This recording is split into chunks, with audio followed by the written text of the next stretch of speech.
Disability management techniques in emergencies. Training video for firefighters.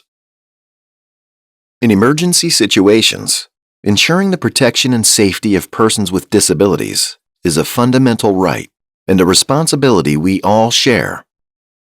In such situations, it's crucial for rescuers, more than anyone else, to understand the needs of persons with disabilities so they can provide effective assistance. These needs may vary depending on the nature of the disability. Visual disability. Persons who are blind, partially sighted. Persons with visual disability may be accompanied by a guide dog or have a white cane. If our assistance is required, we follow appropriate guiding techniques. We introduce ourselves by stating our name and role.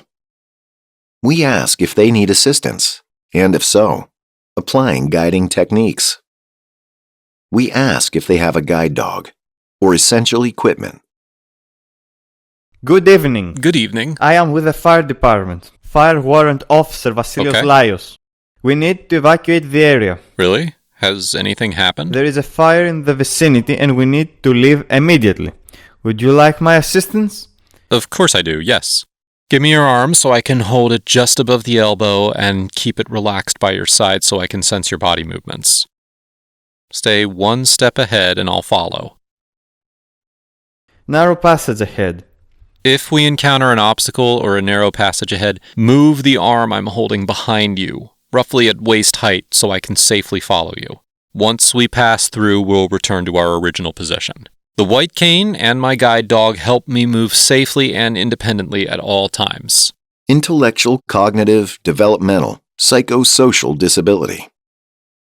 Persons with intellectual disability, autism, Down syndrome, bipolar disorder.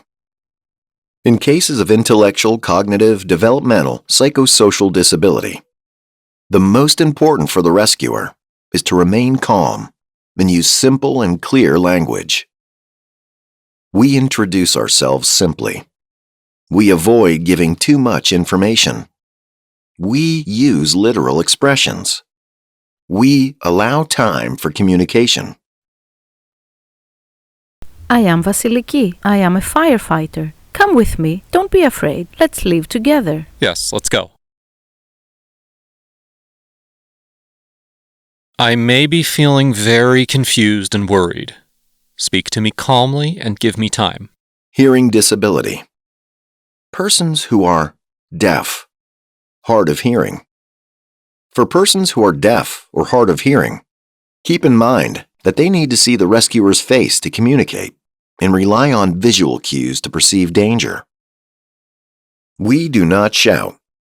We give brief instructions.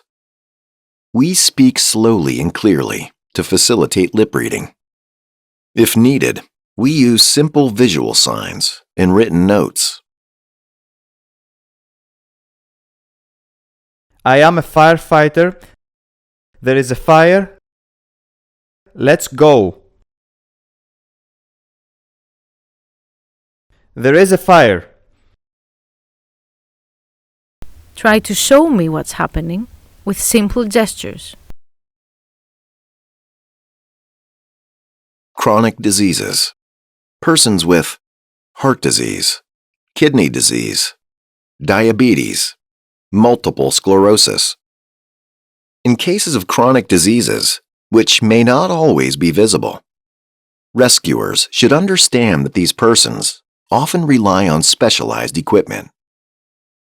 A person with a chronic condition may have difficulty moving, difficulty standing, limited endurance. Hello, I am a firefighter. There is a danger in the area and you need to follow me.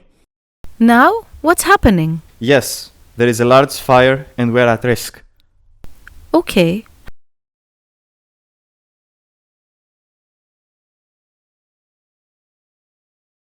Oh, don't forget my other equipment up there on the shelf. I need it. If I am deprived of my diabetes medication and supplies, my life will be at risk. Physical disability. Persons who use wheelchairs, prosthetic upper and lower limbs, other support, and walking aids. In cases of physical disability, it's essential for rescuers to know how to safely transport persons with mobility impairments. We ensure safe transportation. We apply basic handling techniques. If the person uses a wheelchair and there are stairs in the area, If there are only a few steps, we can go down with my wheelchair. Secure my legs with a strap around the wheelchair frame. Stand behind me with your back to the stairs. Place one foot on the step above and the other on the step right under it. Lift the wheelchair on its back wheels, keeping the front wheels tilted up. And rest my back against your thigh.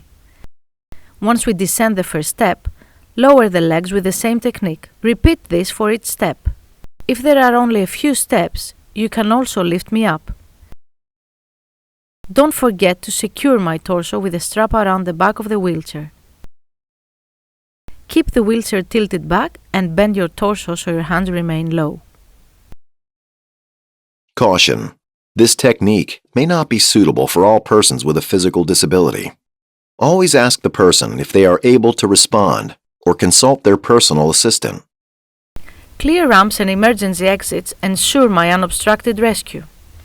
In all cases, the rescuer should initially communicate a reassuring message.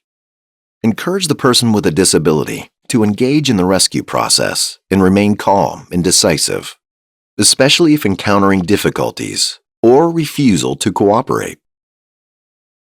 A collaborative project among the Ministry for Climate Crisis and Civil Protection, the Hellenic Fire Corps, the National Confederation of Persons with Disabilities, the Institute of National Confederation of Persons with Disabilities and Chronic Diseases, and the European Centre for Forest Fires.